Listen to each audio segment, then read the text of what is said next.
श्रीकालाश्यमाहात्म्यं पञ्चमोऽध्यायः। इन्द्र अनुग्रहः। सोमसुन्दरस्तुतिः। इन्द्रः एकं ब्रह्मा द्वितीयं च परिपूर्णं परात्परम् इति योगीयते वेदैस्तं वन्दे सोमसुन्दरम् ज्ञातृज्ञानज्ञेयरूपं विश्वं व्याप्य व्यवस्थितं स्वयं सर्वैः अदृश्यो यस्तं वन्दे सोमसुन्दरम् अश्वमेधादियज्ञैः च यः सामराध्यैः याध्यते द्विजैः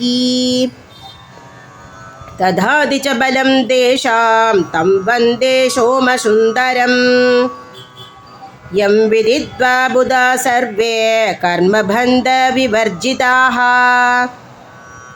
लभन्ते परमामुक्तिं तं वन्दे सोमसुन्दरम् देवदेवं यमाराध्य मृकण्डोतनयो मुनिः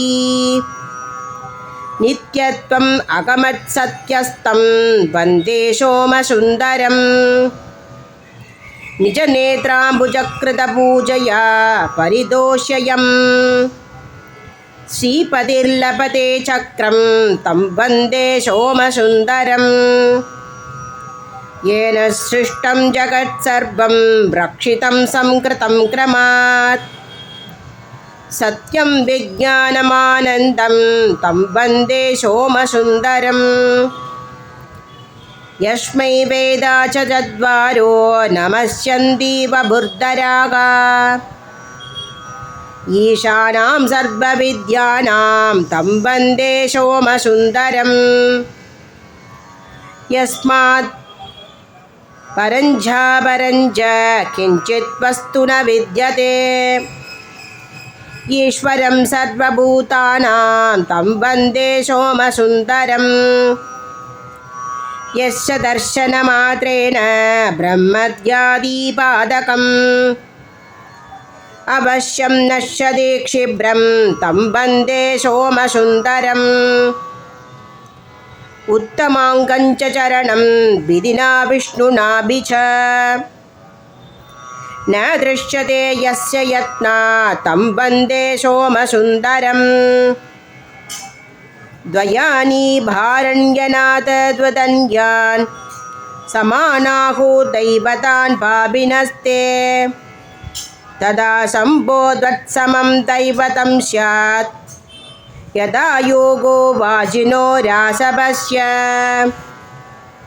अणोरनुस्त्वं मगतो महान्स्त्वं सर्वात्मभावात् परिपूर्ण एकः त्वयैव शम्भो महिमाद्वितीयो विज्ञायते वक्तुमिमं क्षमः कः। अगस्त्य उवाच इति स्तुत्वा महादेवं भक्त्या परवशो वृषा दण्डवत्सन्निधौ तस्य प्रणनाम महीतले अध गम्भीरया वाचा हरप्रागशतक्रतुम् उत्तिष्ठ उत्तिष्ठ महवन् वरं वरय सुव्रत इत्याकर्ण्य वचः शम्भो समुद्धाय विलम्बितम् प्रार्थयामास सम्प्रीत्या प्रबद्धकरसम्पुटः पुरा दर्शनमात्रेण लिङ्गस्य मगतस्तव वृद्रहद्याभिवित्वस्ता मत्रो कृतैः सह इतः परं प्रार्थनीयो वरो नास्ति ममेश्वर तथापि प्रार्थयां यत्य क्षमस्व करुणानिते प्रसन्नो यदि देवेश भगवन् सोमसुन्दर भवदच्चरणाम्बोज मकरन्दरसोत्सुकः मन्मनो भ्रमरो भ्रान्तिं विकायास्तु शुनिश्चलः। श्रीहरये नमः श्रीहरये नमः श्रीहरये नमः। தென்னாருடைய சிவனே போற்றி, எந்நாட்டவர்க்கும் இறைவா போற்றி. नमः पार्वतीपतये हर हर महादेव।